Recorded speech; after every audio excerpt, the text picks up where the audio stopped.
नमस्कार साथियों, मैं अनिल कुमार श्रीगंगानगर से एक बार फिर से आपका स्वागत करता हूँ इस यूट्यूब चैनल पर।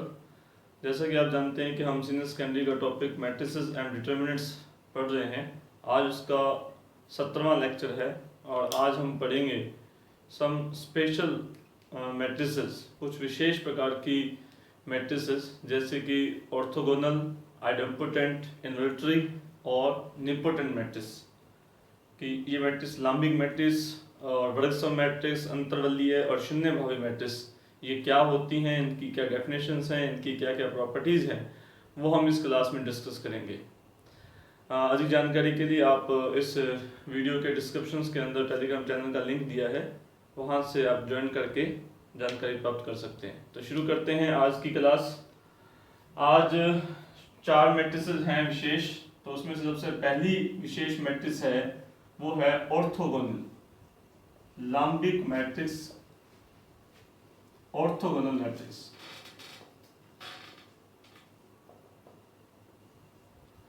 ऑर्थोगोनल मैट्रिक्स किसे कहते हैं, इसकी डेफिनेशन ये है कि अगर कोई स्क्वायर मैट्रिक्स ए इस प्रकार है कि ए इंटू ए का ट्रांसपोज इक्वल टू आता है आइडेंटिटी मैट्रिक्स, यानी किसी वर्ग मैट्रिक्स को उसकी ट्रांसपोज मैट्रिक्स के साथ गुना करें, लेफ्ट साइड से चाहे राइट साइड से गुना करने पर हमेशा एक आइडेंटिटी मैट्रिक्स आता है, तो वो मैट्रिक्स ए, वो वर्ग मैट्रिक्स ए लाम्बिक मैट्रिक्स या ऑर्थोगोनल मैट्रिक्स कहलाती है। ये है उस मैट्रिक्स ऑर्थोगोनल मैट्रिक्स की डेफिनेशन।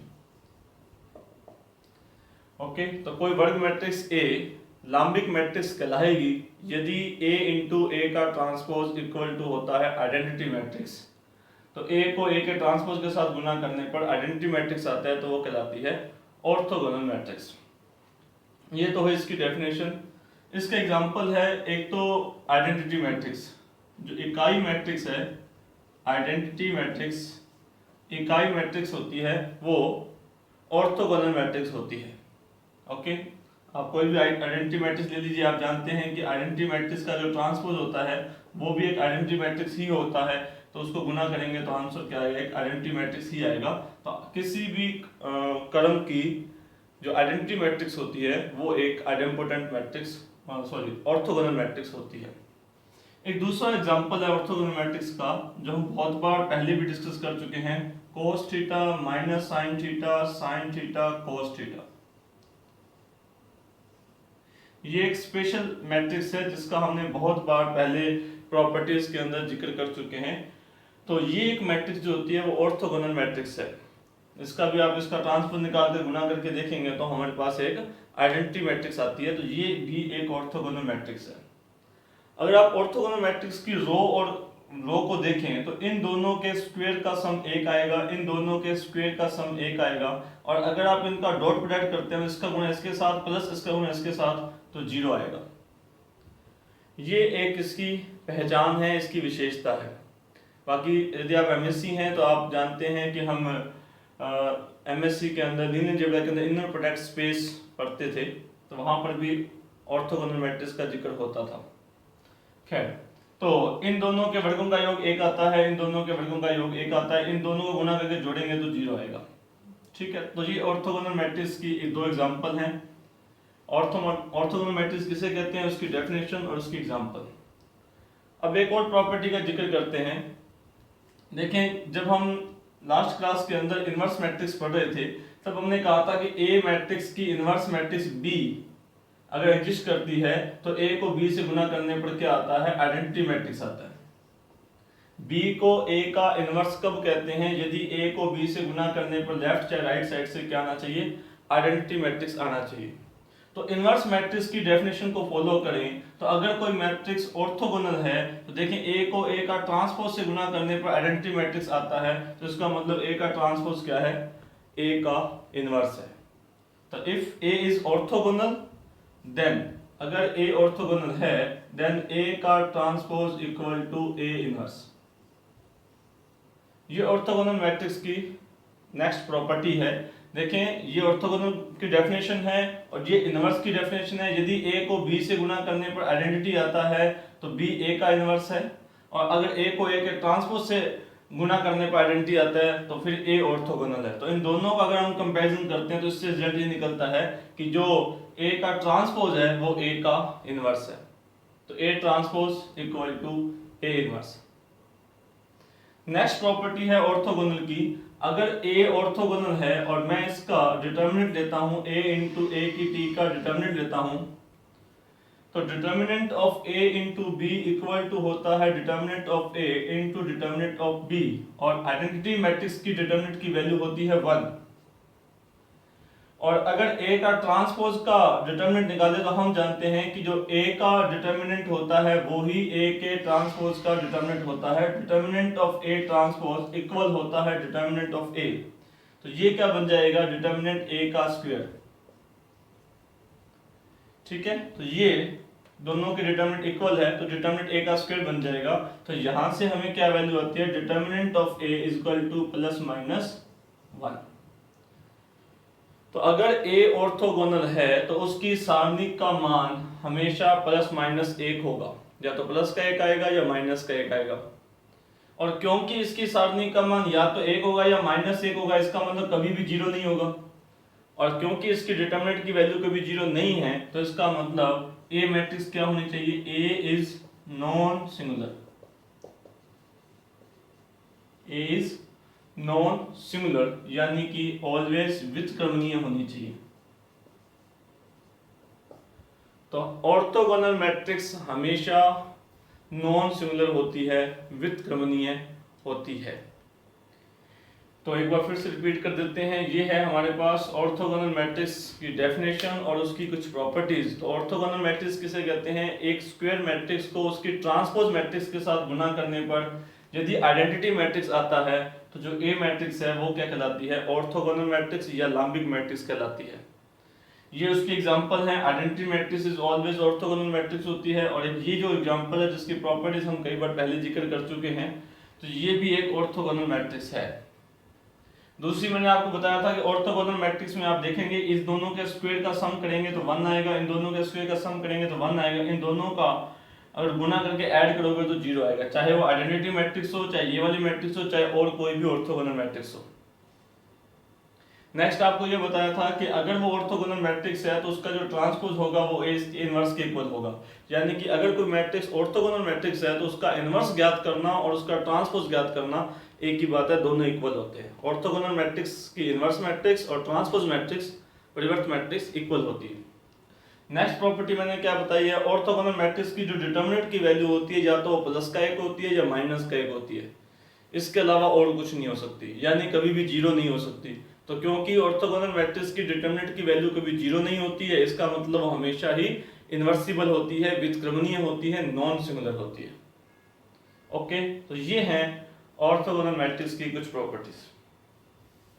नेक्स्ट हम डिस्कस करते हैं इनवॉलेटरी मैट्रिक्स, अंतर्वलीय matrix. Second number, involutory matrix, अंतर्वलनीय मैट्रिक्स क्या होती है, इनवॉलेटरी मैट्रिक्स। इनवॉलेटरी मैट्रिक्स की डेफिनेशन है कि अगर किसी स्क्वायर मैट्रिक्स को खुद के साथ गुणा करने पर, यानी कि a square equal to identity आ जाता है। If a square equal to identity matrix then a is called involutory matrix या अंतर्वलनीय मैट्रिक्स। ये है इसकी डेफिनेशन। ऑर्थोगोनल मैट्रिक्स में ए को उसके ट्रांसपोज के साथ मल्टीप्लाई करने पर आइडेंटिटी मैट्रिक्स आई थी, लेफ्ट राइट दोनों साइड से, और इन्वर्टरी मैट्रिक्स के अंदर खुद के साथ ही गुना करने पर आइडेंटिटी मैट्रिक्स आती है। ओके, तो ये तो है इसकी डेफिनेशन। और इसका भी जो आइडेंटिटी मैट्रिक्स है, इकाई मैट्रिक्स होती है, दशमक मैट्रिक्स, इकाई मैट्रिक्स, आइडेंटिटी मैट्रिक्स। इकाई मैट्रिक्स इसका एक एग्जांपल है। ठीक है, इकाई मैट्रिक्स जो होती है वो एक इन्वर्टरी मैट्रिक्स होती है। अगर आप आइडेंटिटी मैट्रिक्स का स्क्वायर करोगे तो एक आइडेंटिटी मैट्रिक्स ही हमें प्राप्त होती है। फिर देखें, क्योंकि इसमें हमने a को a के साथ ही गुना करने पर आइडेंटिटी मैट्रिक्स आया है, a स्क्वायर है हमारे पास, तो इससे क्या प्रूफ होता है, जो अभी हमने इनवर्स की डेफिनेशन बताई थी कि a को a के साथ गुना करने पर ही आइडेंटिटी आता है, तो इसका मतलब मैट्रिक्स खुद की ही इनवर्स है। तो अगर कोई मैट्रिक्स इनवॉलंटरी मैट्रिक्स है, अंतर्वलनीय मैट्रिक्स है, तो इसका मतलब वो स्वयं की इनवर्स है, खुद की इनवर्स है। a स्क्वायर, a का इनवर्स इक्वल टू क्या आ जाएगा, a आ जाएगा। नेक्स्ट प्रॉपर्टी क्या है, अगर हम इसकी डेफिनेशन, इसका डिटरमिनेंट लेते हैं, तो determinant a square equal to identity का डिटरमिनेंट, तो a स्क्वायर की डिटरमिनेंट क्या होती है, डिटरमिनेंट a का स्क्वायर, ये भी आपको पहले बताया जा चुका है। एक और आइडेंटिटी मैट्रिक्स की डिटरमिनेंट कितनी होती है, 1, तो इससे क्या आता है कि a की डिटरमिनेंट कितनी होनी चाहिए, प्लस माइनस 1। तो अगर कोई मैट्रिक्स अंतर्वलनीय है, इनवॉलंटरी मैट्रिक्स है, तो उसकी डिटरमिनेंट की वैल्यू भी या तो +1 होगी या फिर -1 होगी। ये नॉट वाइस वर्सा है, यानी कि ऐसा नहीं है अगर वो ऑर्थोगोनल है तो उसकी डिटरमिनेंट की वैल्यू 1 होती है जब -1 होती है, अगर कोई इन्वर्टरी है तो उसकी भी डिटरमिनेंट की वैल्यू या तो 1 होती है या -1 होती है।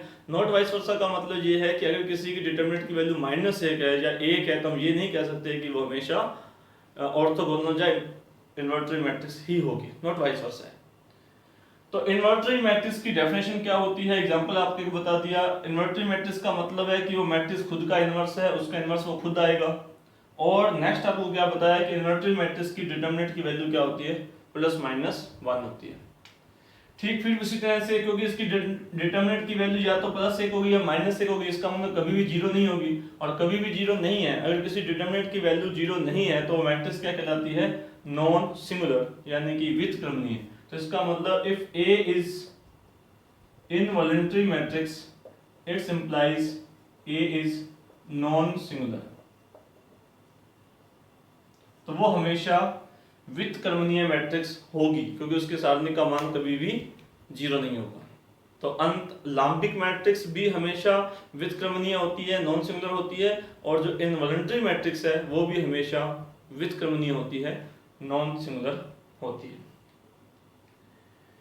नेक्स्ट देखते हैं, मान लीजिए अगर कोई मैट्रिक्स ऑर्थोगोनल भी हो और इन्वर्टरी दोनों हो जाए, तो क्या होगा, इफ एक फैक्ट है, if A is orthogonal and invertly, it implies, तो क्या रिजल्ट हमारे पास निकलता है, अगर कोई मैट्रिक्स ऑर्थोगोनल भी हो जाती है, इन्वर्टेड दोनों मैट्रिक्स है, then it's implies A is symmetric,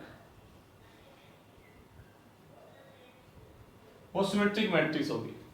कैसे देखें, अगर वो ऑर्थोगोनल है तो फिर A इंटू A का transpose equal to identity matrix आएगा, ठीक है।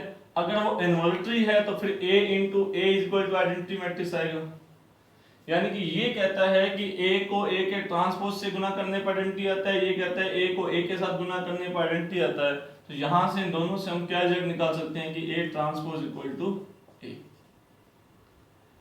या यूं कहें, यहां से हमने क्या निकाला था, यूं भी कह सकते हैं, यहां से हमने रिजल्ट निकाला था कि A का इनवर्स किसके इक्वल है, A के ट्रांसपोज से। यहां से हमने क्या रिजल्ट निकाला था, A इनवर्स किसके इक्वल है, A के। और क्योंकि किसी भी स्क्वायर मैट्रिक्स का अगर इनवर्स एग्जिस्ट करता है तो वो यूनिक होता है, ठीक है, किसी के इनवर्स दो नहीं हो सकते, यूनिक इनवर्स होता है, तो ये दोनों आपस में इक्वल होंगे, मतलब A transpose equal to A होगा। ओके, तो हम ये कह सकते हैं कि if A is orthogonal and A is involutory both, अगर वो ऑर्थोगोनल भी है, इन्वर्टरी है, तो यहां से एक रिजल्ट निकलता है, then A is always symmetric, तो वो सिमेट्रिक ही होनी चाहिए। इसमें भी आइडेंटिटी मैट्रिक्स एक एग्जांपल है जो ऑर्थोगोनल भी है और इन्वर्टरी भी है, इसलिए वो एक सिमेट्रिक मैट्रिक्स भी है। तो दो मैट्रिसेस की हमने प्रॉपर्टी डिस्कस की, एक तो ऑर्थोगोनल मैट्रिक्स क्या होती है और एक इनवर्टरी यानी कि अंतर्वलनीय मैट्रिक्स क्या होती है। तीसरे नंबर पर हमारे पास एक इंपॉर्टेंट मैट्रिक्स और है, वो है आइडेम्पोटेंट, हिंदी में कहते हैं वर्गसम। आइडेम्पोटेंट मैट्रिक्स, वर्गसम मैट्रिक्स।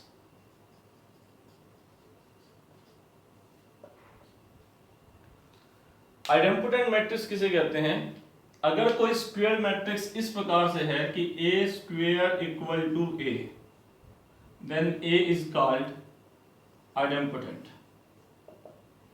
ये तो उसकी डेफिनेशन है। If A any square matrix such that A square is equal to A, then A is called idempotent matrix। तो A क्या है? एक idempotent matrix कहलाती है। नेक्स्ट देखें, if इसका भी एग्जांपल आइडेंटिटी मैट्रिक्स तो है ही है। आइडेंटिटी मैट्रिक्स एक idempotent मैट्रिक्स होती है, ठीक है। नेक्स्ट देखें, अगर अपने इसकी डिटर्मिनेंट की वैल्यू देते हैं तो हमारे पास डिटर्मिनेंट क्या आता है? Determinant a square equal to determinant of a. तो डिटर्मिनेंट ऑफ ए स्क्वायर किसके इक्वल होता है? डिटर्मिनेंट ए का स्क्वायर, और उसको लेके आओ तो minus determinant of A equal to 0। तो यहां से हम क्या कह सकते हैं? डिटर्मिनेंट ऑफ ए और determinant of A -1 equal to 0। तो या तो ए की डिटर्मिनेंट की वैल्यू 0 होगी और या फिर डिटर्मिनेंट ए की वैल्यू कितनी होगी? 1। ठीक है। तो अगर कोई आइडेम्पोटेंट मैट्रिक्स है, अगर कोई वर्ग सम मैट्रिक्स है, तो उसकी डिटर्मिनेंट की वैल्यू या तो 0 होती है या फिर 1 होती है। ओके, अगर 0 होगी तो इनवर्सिबल नहीं होगी, नॉन सिंगुलर नहीं होगी, सिंगुलर हो जाएगी, और अगर 1 होगी तो वो सिंगुलर हो जाएगी।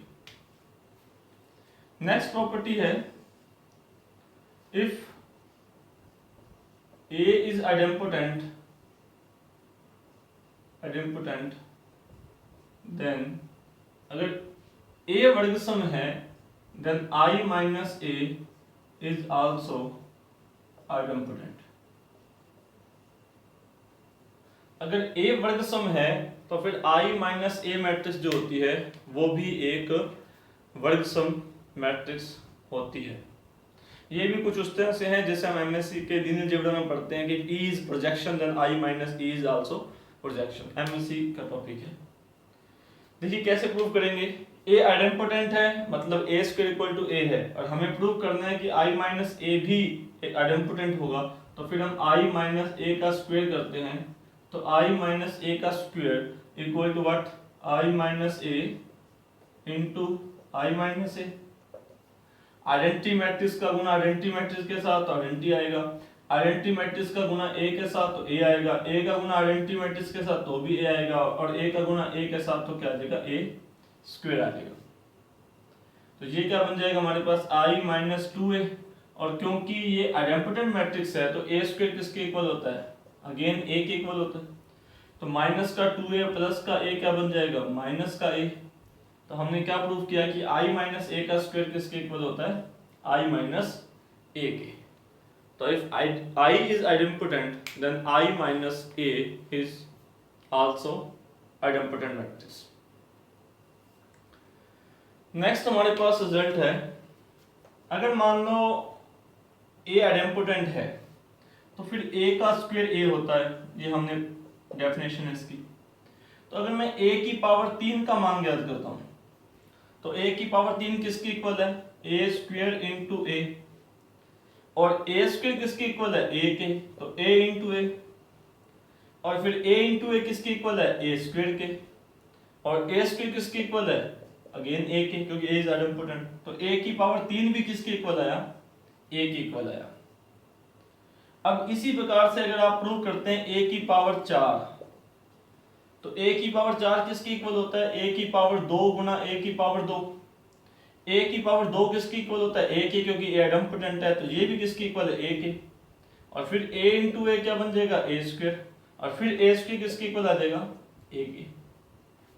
तो इसका मतलब ये है कि हम प्रूव कर सकते हैं अगर A इज आइडेम्पोटेंट, अगर A आइडेम्पोटेंट है तो A स्क्वायर A के बराबर होता है, A की पावर 3 A के बराबर होता है, A की पावर 4, A की पावर 5, A की पावर 6 एंड सो ऑन। ये सभी उसी स्क्वायर मैट्रिक्स के इक्वल होते हैं, यानी कि A की power n equal to A आ जाएगा। Okay, if A is idempotent.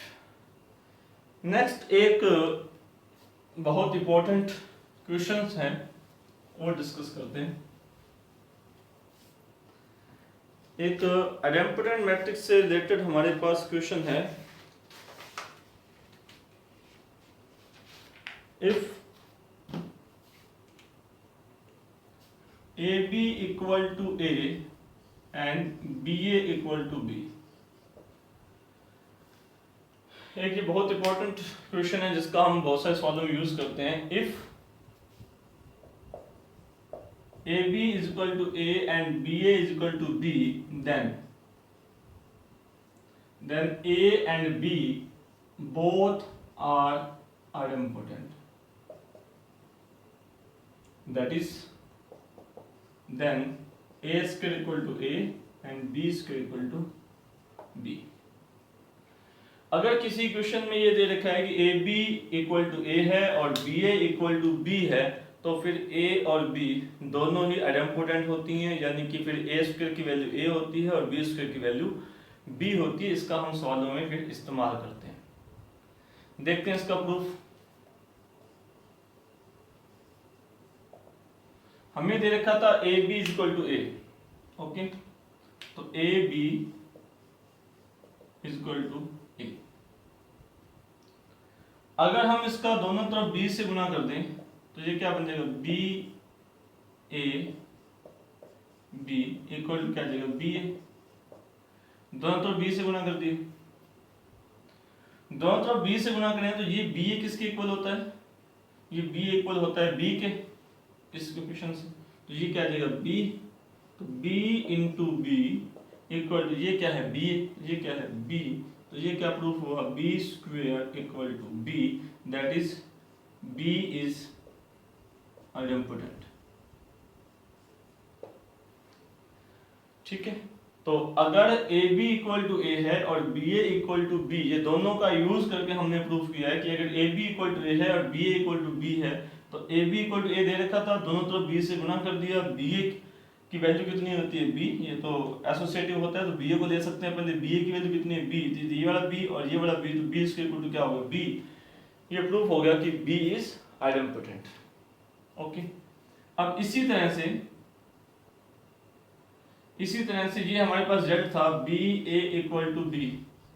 Okay, अगर इसको दोनों तरफ A से गुना कर दें तो ये क्या देगा, AB A equal to AB, और ये AB किसके इक्वल है, A के, तो फिर A into A equal to A, that is A square equal to A, that is A is idempotent.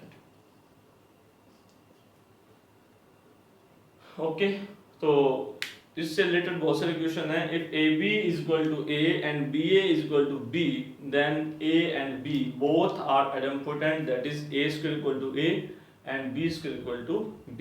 तो ये था हमारे पास आइडेम्पोटेंट मैट्रिक्स, वर्ग सम मैट्रिक्स और उसकी प्रॉपर्टीज।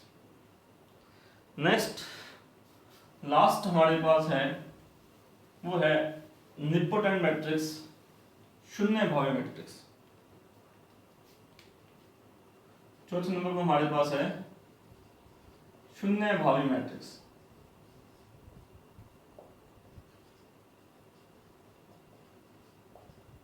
निपोटेंट मैट्रिक्स, शून्य भावी मैट्रिक्स की डेफिनेशन होती है कि if A raised to power P is equal to 0 matrix where P is any natural number। ठीक है, if there exists a natural number such that A raised to power P is equal to 0 matrix, 0 square matrix, then A matrix is called nilpotent matrix और शून्य भावी matrix. तो किसी वर्ग matrix को शून्य भावी मैट्रिक्स किसे कहते हैं, कब कहेंगे, यदि उसकी पावर 1, 2, 3 या कुछ भी ऐसी संख्या मिल जाए कि उसकी पावर मानो 4 करने पर हमें क्या आ गया, एक जीरो मैट्रिक्स मिल गई, जीरो स्क्वायर मैट्रिक्स हमें मिल गई, तो मैट्रिक्स क्या है, वो शून्य मैट्रिक्स है, शून्य भावी मैट्रिक्स है। खुद जीरो मैट्रिक्स हो भी सकती है और नहीं होगी। शून्य मैट्रिक्स तो हमेशा शून्य भावी मैट्रिक्स है ही है। जीरो मैट्रिक्स, जीरो वर्ग मैट्रिक्स, शून्य वर्ग मैट्रिक्स, शून्य वर्ग मैट्रिक्स, ये तो निपोटेंट मैट्रिक्स है ही है, क्योंकि 0 रेज़ टू पावर 1 करने पर ही 0 आ जाएगा आपके पास। शून्य वर्ग मैट्रिक्स के अलावा भी ऐसी मैट्रिक्स हैं जिसकी पावर करने पर 0 आ जाता है, जो खुद 0 नहीं है। जैसे मान लो मैं एक एग्जांपल देता हूँ, 0 1 0 0, ये मैट्रिक्स खुद जीरो मैट्रिक्स नहीं है, लेकिन अगर मैं इसकी पावर 2 करता हूँ यानी कि a इंटू ए करता हूँ तो 0 1 0 0 इंटू 0 1 0 0, तो इसका गुणा करेंगे तो दिस इंटू दिस जीरो आ जाएगा, इसका गुणा इसके साथ करेंगे तो भी जीरो, तो ये आता है जीरो। यानी कि a की पावर 2 क्या है तो जीरो है, तो p का मान 2 हो गया। तो शून्यभावी मैट्रिक्स क्या होती है कि अगर किसी वर्ग मैट्रिक्स के लिए कोई प्राकृत संख्या यानी नेचुरल नंबर p एग्जिस्ट, अगर एग्जिस्ट करता है such that a raise to power p is equal to zero matrix, then that matrix is called nilpotent matrix, तो उसे हम शून्यभावी मैट्रिक्स कहते हैं। शून्य वर्ग मैट्रिक्स तो शून्यभावी है ही है, क्योंकि उसकी पावर तो 1 करने पर भी जीरो आता है, 2 करने पर भी जीरो आता है, लेकिन इसके अलावा भी कोई मैट्रिक्स ऐसी हो सकती है जो शून्यभावी हो। और शून्यभावी मैट्रिक्स की एक ही और विशेषता है, वो ये है कि अगर मैं इसकी डिटरमिनेंट लेता हूँ equal to determinant of zero, तो हम जानते हैं इसकी डिटरमिनेंट किसकी होती है, डिटरमिनेंट a की पावर p, और जीरो वर्ग मैट्रिक्स की डिटरमिनेंट कितनी होती है, जीरो, तो it's implies determinant of a is equal to zero, तो उसकी सारणी का मान हमेशा ही जीरो होता है। नॉट वाइस वर्सा है सभी, कि अगर कोई शून्यभावी है तो उसके सारणी का मान हमेशा शून्य होता है, किसी का मान शून्य है तो जरूरी नहीं कि वो शून्यभावी मैट्रिक्स हो। ठीक है, तो ये था शून्यभावी मैट्रिक्स के बारे में। तो अब हमने जो 4 मैट्रिसेस पढ़ी हैं, ऑर्थोगोनल, इनवॉल्यूटरी, आइडेम्पोटेंट और निलपोटेंट, लांबिक मैट्रिक्स, अंतर्वर्गीय मैट्रिक्स और वर्गसम मैट्रिक्स और शून्यभावी मैट्रिक्स, इन चारों मैट्रिक्स को एक बार हम रिवाइज कर देते हैं, रिकॉल कर देते हैं, फिर हम आप इस पर क्वेश्चन डिस्कस करेंगे ताकि इसको अच्छी तरह से हम समझ सकें। तो देखते हैं इन चारों मैट्रिक्स की समरी।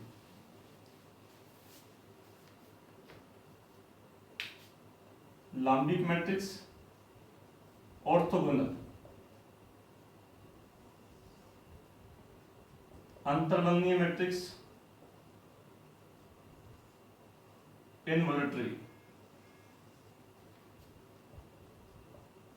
वर्गसम मैट्रिक्स, आइडेम्पोटेंट और निलपोटेंट मैट्रिक्स, शून्यभावी मैट्रिक्स। सबसे पहले बात करते हैं डेफिनेशन की। तो ऑर्थोगोनल की मैट्रिक्स की डेफिनेशन क्या थी, a इंटू ए का transpose equal to identity matrix, ये थी ऑर्थोगोनल मैट्रिक्स की डेफिनेशन। इनवॉल्यूटरी मैट्रिक्स की डेफिनेशन क्या थी, a square equal to identity matrix. Idempotent matrix की डेफिनेशन क्या थी, a square equal to a। और निलपोटेंट मैट्रिक्स की डेफिनेशन क्या थी, there exist any natural number n such that a raise to power p is equal to zero matrix, शून्य वर्ग matrix. ये था इसकी डेफिनेशन। फिर यहां से अपने क्या इसके एग्जांपल हमने क्या दिए थे, एक तो आइडेंटिटी मैट्रिक्स इसका एग्जांपल था, और एक बहुत इंपॉर्टेंट एग्जांपल है वो है cos थीटा माइनस का sin थीटा और cos थीटा, ये इसका एग्जांपल है। अंतर्वर्गीय मैट्रिक्स का क्या एग्जांपल दिया था आपने, आइडेंटिटी मैट्रिक्स एक इसका एग्जांपल है, और भी एग्जांपल हो सकते हैं। आइडेम्पोटेंट मैट्रिक्स के अंदर भी इसका एग्जांपल है, वो है आइडेंटिटी मैट्रिक्स। ओके, और इसके अंदर मैंने एग्जांपल क्या दिया, शून्य वर्ग मैट्रिक्स दिया था, और एक एग्जांपल आपने दिया था 0 1 0 0, ये इसके एग्जांपल थे। नेक्स्ट आप ऑर्थोगोनल मैट्रिक्स की क्या प्रॉपर्टी बताई थी कि A का ट्रांसपोज जो होता है वो A इनवर्स होता है, यानी कि इस स्क्वायर मैट्रिक्स का जो इनवर्स होता है वो उसका ट्रांसपोज ही होता है। इनवर्टिव मैट्रिक्स में क्या बताया था कि जो इसका इनवर्स होता है वो A ही होता है, खुद ही उसका इनवर्स होता है। ठीक है, आइडेम्पोटेंट मैट्रिक्स में इनवर्स का एग्जिस्ट होना कोई जरूरी नहीं है, और इसकी तो डिटरमिनेंट की वैल्यू 0 है ही।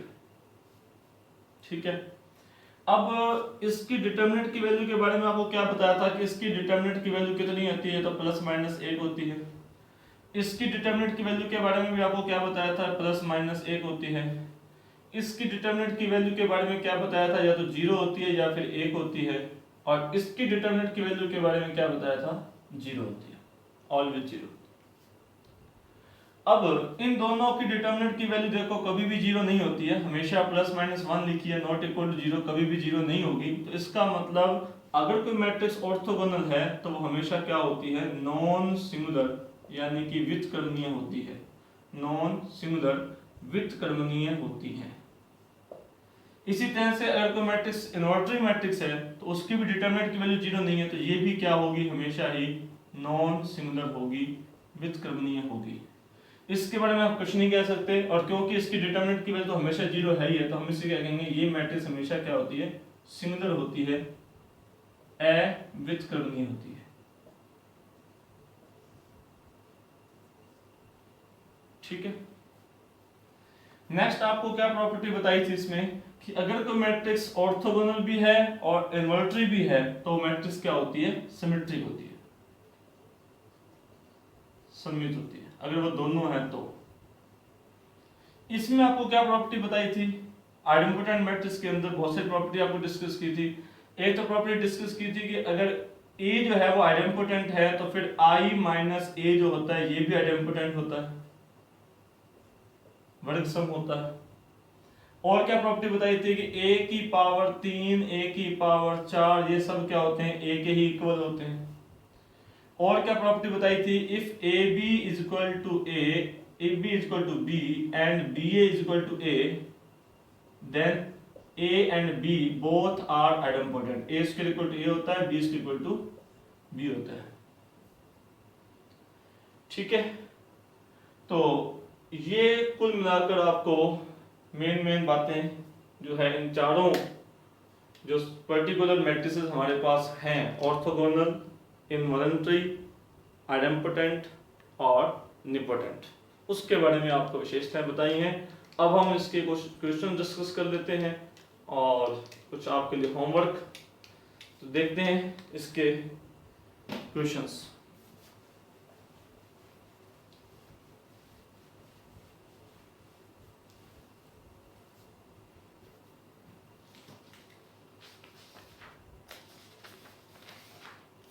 हाँ जी, क्वेश्चंस है हमारे पास पेज नंबर 9 पर। क्वेश्चन नंबर 16 नंबर है, यदि B आइडेम्पोटेंट है तो I माइनस बी वर्गसम नहीं है, वर्गसम हो भी सकता है और नहीं भी, वर्गसम है और इनमें से कोई नहीं। तो आपको बताया था कि अगर B आइडेम्पोटेंट है तो I माइनस बी भी आइडेम्पोटेंट होगा। तो क्वेश्चन नंबर 16 का आंसर है 3 नंबर, आइडेम्पोटेंट होगा।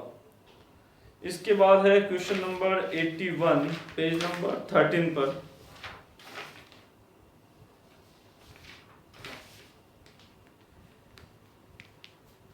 क्वेश्चन है if A B is equal to a और b is equal to b, तो फिर क्या होता है, a square equal to a होता है और B square equal to b होता है, यानी कि 83 का आंसर है 3 नंबर।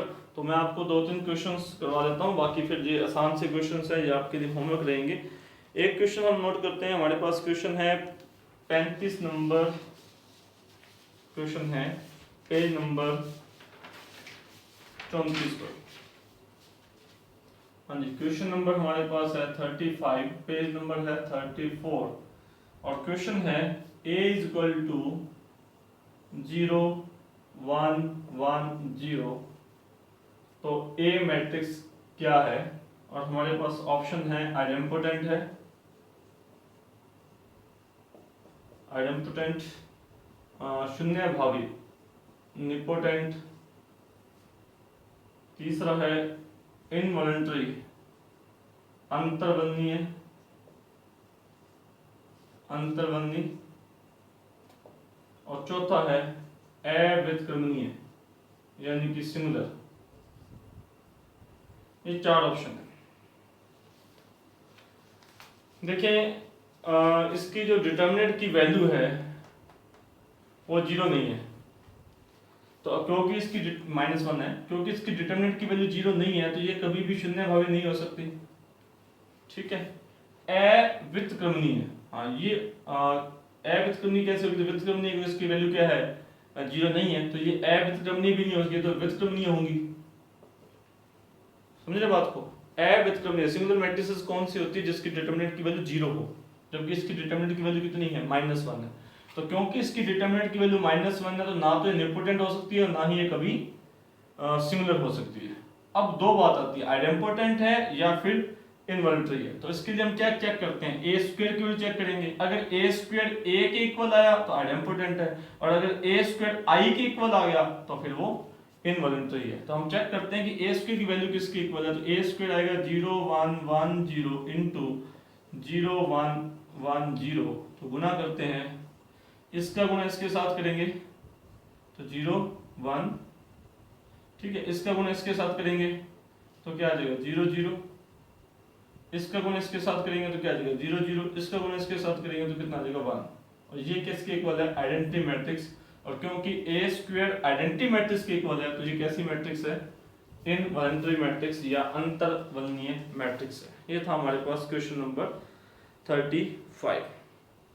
नेक्स्ट है हमारे पास क्वेश्चन नंबर 42, पेज नंबर 34 पर। इसी पेज नंबर पर क्वेश्चन है हमारे पास 42, पेज नंबर 34 पर। ए स्क्वायर मैट्रिक्स है और ए इंटू ए का ट्रांसपोज इक्वल टू आता है आइडेंटिटी मैट्रिक्स इक्वल टू ए का ट्रांसपोज इंटू ए। तो डिटर्मिनेंट ए की वैल्यू कितनी होगी ये बताना है। तो ये हम आपको डिस्कस कर चुके हैं ऑर्थोगोनल मैट्रिक्स के अंदर। ऑप्शन हमारे पास थे 0 ±1 ±2 और इनमें से कोई नहीं। ओके, तो ये हम डिस्कस कर चुके हैं कि a इंटू ए का अगर मैं इसके डिटर्मिनेंट की वैल्यू निकालता हूं तो ये किसके इक्वल आ जाएगा, determinant of a transpose equal to 1। Identity matrix के सारणी का मान 1 होता है, दोनों के सारणी का मान सेम होता है, तो डिटर्मिनेंट a का स्क्वायर इक्वल टू 1, तो determinant of a is equal to ±1। तो ये हम ऑर्थोगोनल मैट्रिक्स के अंदर इसका जिक्र कर चुके हैं, ये एक ऑर्थोगोनल मैट्रिक्स है। और नेक्स्ट हमारे पास क्वेश्चन है 46, इसी पेज नंबर पर हमारे पास सवाल है 46 नंबर।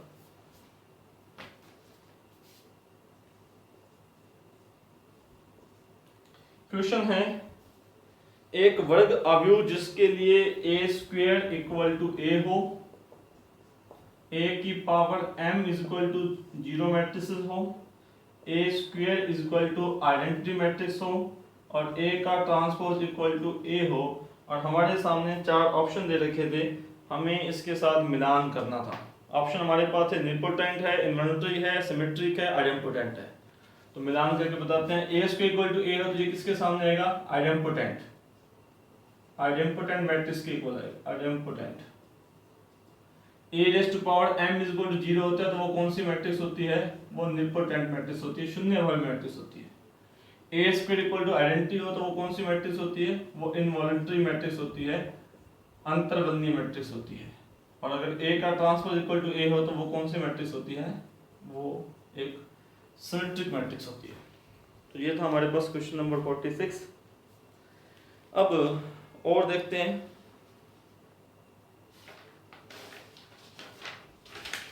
नेक्स्ट हम क्वेश्चन डिस्कस करते हैं, question number 21, page number 10।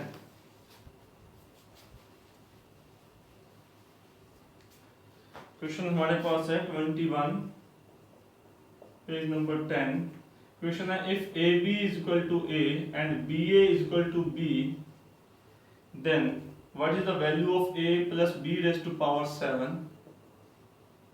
And option हमारे पास है 7 identity matrix, 7 A plus B matrix, 16 A plus B matrix और 64 A plus B matrix. Okay, तो a b equal to a given है, b is equal to b given है। तो हम जानते हैं कि अगर ए बी की वैल्यू ए हो और बी ए की वैल्यू बी हो तो हम आपको प्रूफ कर चुके हैं, इन दोनों से क्या रिजल्ट निकलता है कि a square equal to A and b square equal to b, that is a और बी दोनों ही आइडेम्पोटेंट होती है। ये आपको प्रूफ करवा दिया मैंने। अब हमें बताना है a प्लस बी की पावर 7 का मान। तो अभी a प्लस बी की पावर 7 का मान ज्ञात करने के लिए, जैसे पहले आपने मान ज्ञात किया, मान लो a प्लस बी का स्क्वायर, तो a प्लस बी का स्क्वायर किसके इक्वल होता है, a प्लस बी का स्क्वायर होता है a square plus A B plus B A plus B square, इसके इक्वल होता है।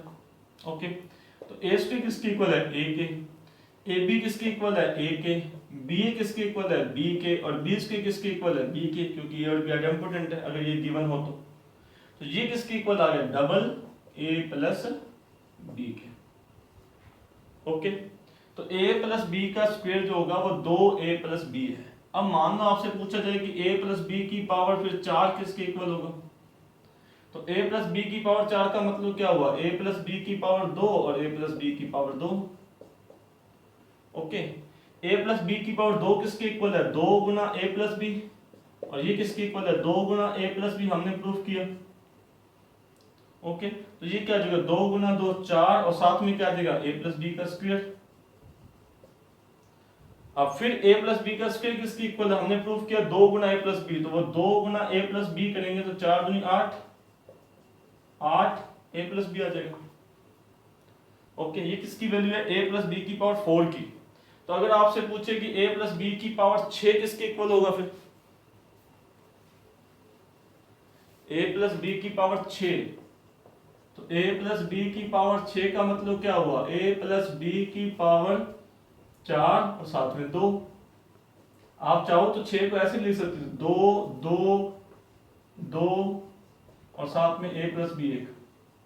a प्लस बी की पावर 7 को आप ऐसे भी लिख सकते थे।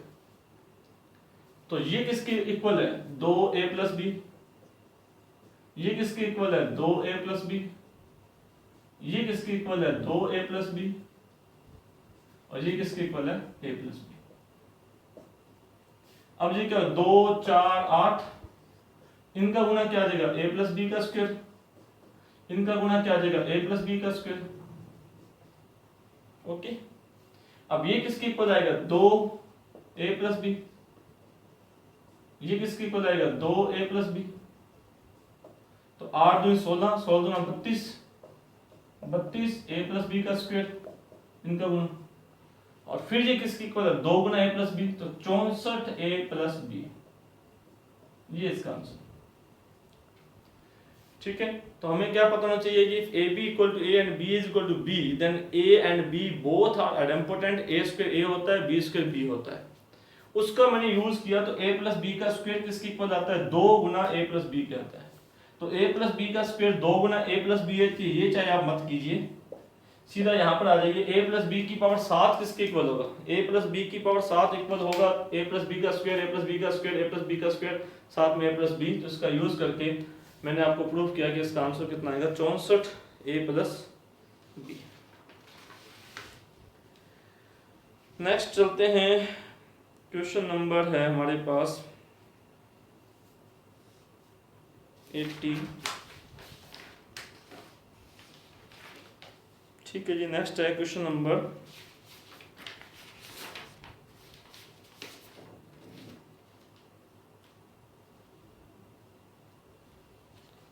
28।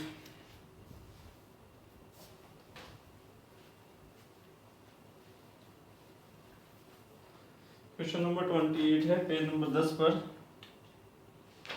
क्वेश्चन है, एक मैट्रिक्स आपको दे रखी है 1/√2, 1/√2, -1/√2, -1/√2, और आपको बताना है कि ये मैट्रिक्स कैसी है। ऑप्शन है हमारे पास ऑर्थोगोनल, लांबिक है, ऑर्थोगोनल, दूसरा है व्युत्क्रमणीय, नॉन सिमिलर है, व्युत्क्रमणीय है, नॉन सिमिलर, तीसरा ऑप्शन है शून्य भावी, निपोटेंट मैट्रिक्स है, और चौथा ऑप्शन हमारे पास है अंतर्वर्णीय,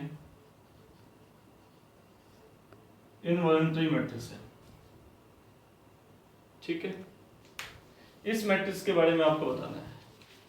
देखिए, जो आपको मैट्रिसेस की प्रॉपर्टीज बताई थी उसमें डिटरमिनेंट की वैल्यू आपको बहुत हेल्प करती है। जैसे अगर मैं इसकी डिटरमिनेंट की वैल्यू देखता हूं तो ये माइनस, और ये घटाएंगे तो 0, यानी कि 1/2 में से 1/2 घटाएंगे तो 0, इसकी डिटरमिनेंट की वैल्यू 0 आती है। और क्योंकि इसकी डिटरमिनेंट की वैल्यू 0 है तो ये ना तो ऑर्थोगोनल हो सकती है, ना ही इन्वॉलंटरी हो सकती है, और ना ही व्युत्क्रमणीय हो सकती है। ऑर्थोगोनल मैट्रिक्स की डिटरमिनेंट की वैल्यू कितनी होती है, +-1। इन्वर्टिंग मैट्रिक्स की डिटरमिनेंट वैल्यू कितनी होती है, +-1। और invertible matrix, similar non similar व्युत्क्रमणीय मैट्रिक्स की डिटरमिनेंट की वैल्यू कितनी होती है, ≠0। और क्योंकि इसकी डिटरमिनेंट की वैल्यू 0 आ रही है, इसलिए ये तीन ऑप्शन हमने वैसे ही काट दिए। तो ये हमेशा एक निपोटेंट मैट्रिसेस होगी। और वैसे भी आई थिंक सो, यहाँ तक मुझे लगता है कि मैं इसकी पावर 2 करता हूँ तो हमें एक शून्य मैट्रिक्स प्राप्त हो जाएगी। तो there exist P is equal to 2। तो ये थे हमारे पास चारों मैट्रिसेस और उससे रिलेटेड कुछ एग्जांपल्स। अब मैं आपको कुछ होमवर्क के लिए कुछ क्वेश्चंस दे रहा हूँ, तो ये आप क्वेश्चंस करके आएंगे, और अगर आपका कोई डाउट है तो आप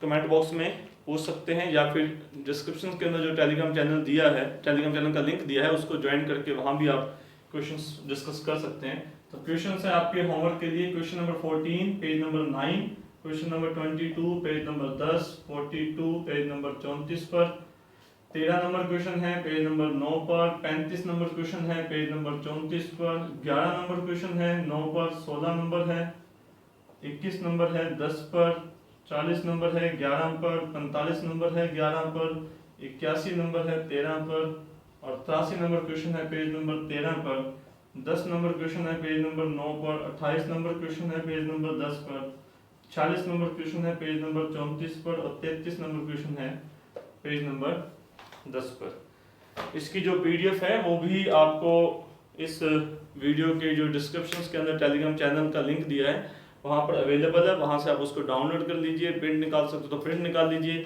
वहाँ पर इसका क्वेश्चन सॉल्व कीजिए, और उससे पहले वीडियो को आराम से समझिए। और अगर इस क्वेश्चन को करने में कोई डाउट आता है, क्वेश्चन सॉल्व नहीं होता है, तो आप जो टेलीग्राम चैनल का जो ग्रुप है हमारा, उस पर डिस्कस कर सकते हैं। इसी प्रकार से हर वीडियो के अंदर ही आपको क्वेश्चंस जो दिए गए हैं या उसकी जो PDF है उससे रिलेटेड आप क्वेश्चंस कर सकते हैं, और उस ग्रुप के अंदर आप पूछ सकते हैं। ठीक है, आज के लिए इतना ही, मिलते हैं नेक्स्ट क्लास में। धन्यवाद।